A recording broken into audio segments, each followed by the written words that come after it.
Ito ang kwentong kasaysayan na mapapanood at masasaksihan natin ngayon sa ating video.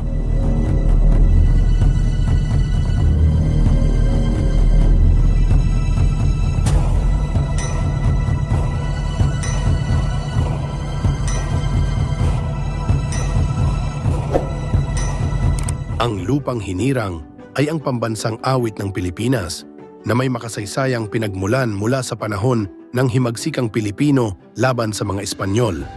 Noong 1878, inatasan ni General Emilio Aguinaldo ang isang kompositor na si Julian Felipe upang lumikha ng isang martsa na gagamitin sa proklamasyon ng kalayaan ng Pilipinas.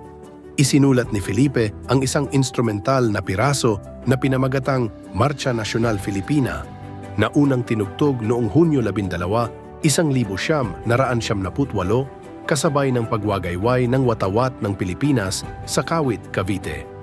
Noong 1879, si Jose Palma, isang makata at sundalo, ay sumulat ng isang tula sa Espanyol na may pamagat na Filipinas.